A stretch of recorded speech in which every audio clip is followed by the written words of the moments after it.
আসসালামু আলাইকুম ওয়া রাহমাতুল্লাহি ওয়া বারাকাতুহু। সুপ্রিয় দর্শক শ্রোতা, আজকে আমরা জানবো কোন সময় সহবাস করলে আল্লাহ তাআলা নেক সন্তান দান করেন।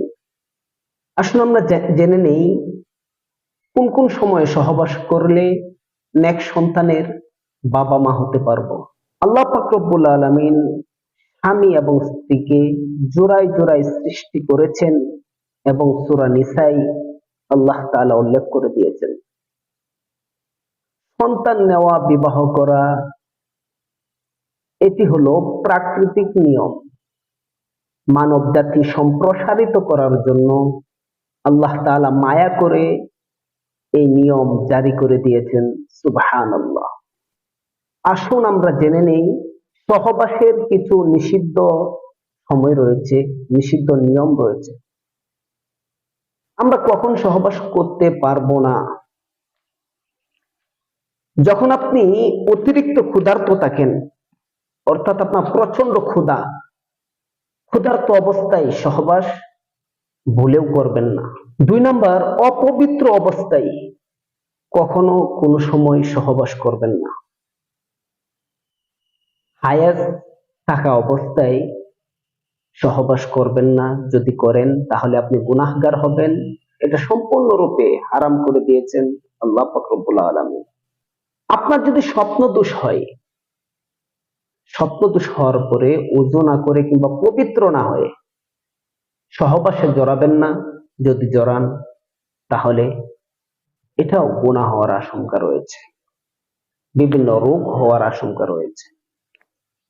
আপনার ভরা পেটে সহবাস করবেন না। ভরা পেটে সহবাস করলে কঠিন রোগে আক্রান্ত হওয়ার সম্ভাবনা ৯৯% রয়েছে। রোগগ্রস্ত অবস্থায় যদি আপনি সহবাস করেন, এটা সম্পূর্ণরূপে সুন্নতের বিরুদ্ধাচার। এটা মোটেও করা যাবে না। এটা সুন্নত বিরোধী কাজ, সুন্নতের খেলাফ। এরপর নোংরা এবং অপবিত্র জায়গায় সহবাস করা যাবে না। নোংরা এবং অপবিত্র জায়গায় যদি আপনি সহবাস করেন, এটাও সুন্নতের সম্পূর্ণ বরখেলাপ। সহবাস কিভাবে করবেন? আতর কিংবা সুগন্ধি লাগিয়ে সহবাস করা রাসূলুল্লাহ সাল্লাল্লাহু আলাইহি ওয়াসাল্লামের সুন্নাহ। আতর এবং সুগন্ধি লাগিয়ে যদি সহবাস করেন, আপনার সুন্নাহ আদায় হবে। আবার সহবাসের সঠিক নিয়ম বিশ্বের সমস্ত আলেমদের, ওলামাদের বেশিরভাগ মত পোষণ করেছেন এই মর্মে, শেষ রাত্রে তাহাজ্জুদের সময় সহবাস করা নেক সন্তান লাভ হওয়ার আলামত। যে ব্যক্তি তাহাজ্জুদের সময় সহবাস করবেন, শেষ রাত্রে সহবাস করবেন, আল্লাহ তাআলা তাকে এই সহবাসের মাধ্যমে নেক সন্তান দান করবেন।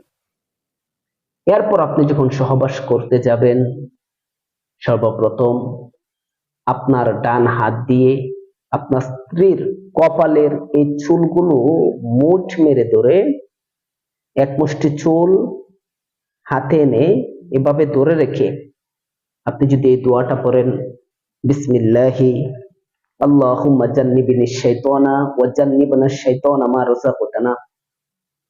আবারও বলতেছি, বিসমিল্লাহি আল্লাহুম্মা জান্নিবিনিশ শাইতানা ওয়া জান্নাবনাশ শাইতানা মা রাযাকতানা। এই দোয়াটি যদি আপনি পড়েন, পরে সহবাস শুরু করেন, তাহলে আল্লাহ তাআলা আপনাকে নেক সন্তান দান করবেন। এবং আপনি যখন সহবাস করবেন তখন এই নিয়তে সহবাস করবেন। আলী রাদিয়াল্লাহু তাআলা আনহু বলেন, কেউ যদি এই নিয়তে সহবাস করে যে আমি ব্যভিচার থেকে বাঁচবো, জিনা থেকে বাঁচবো, ব্যভিচার থেকে বাঁচার জন্য, জিনা থেকে বাঁচার জন্য, গুনাহের কাজ থেকে বাঁচার জন্য আমি আমার স্ত্রীর কাছে যাচ্ছি বৈধ ইবাদত করার জন্য, এই মনে করে কেউ যদি স্ত্রী সহবাস করে, আল্লাহ তাআলা তাকে নেক সন্তান দান করবেন।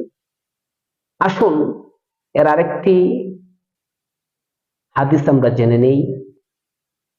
বৃহস্পতিবার দিন দিবাগত রাত্রে কেউ যদি শেষ রাত্রে সহবাস করে পবিত্র হয়ে ফজরের জামাত আদায় করে তাহাজ্জুদ পড়ে এরপর শুক্রবার জুমার দিন সবার আগে মসজিদে যায়, ইমাম সাহেবের সম্মুখ পানে যায় বসতে পারে সামনের কাতারে, এবং সুন্নত অনুযায়ী সুন্নতি তরিকায় বসে নামাজের সুরতে বসে সে যদি ইমাম সাহেবের খুতবা সম্পূর্ণ শুনতে পারে, আল্লাহ তাআলা তার আমলনামায় 1 বছর রোজা রাখার সওয়াব দান করবেন। সুবহানাল্লাহ।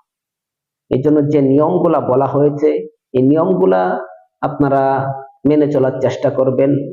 নেক সন্তান যদি আশা করেন, আজকে আমাদের প্রত্যেকটি ঘরে ঘরে সন্তান হচ্ছে, তবে নেক সন্তান আমরা খুবই কম পাচ্ছি, যার ফলে বলতে লজ্জাজনক হলেও এগুলা আমাদের বলা জরুরি বলে আমরা মনে করছি।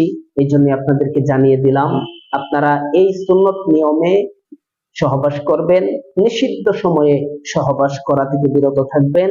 পরিশেষে আবারও বলতে চাই, আলোর পথে টিভি চ্যানেলে নতুন হয়ে থাকলে চ্যানেলটি লাইক, শেয়ার এবং সাবস্ক্রাইব করে পাশে থাকা বেল আইকনটি বাজিয়ে রাখুন। জাযাকাল্লাহ।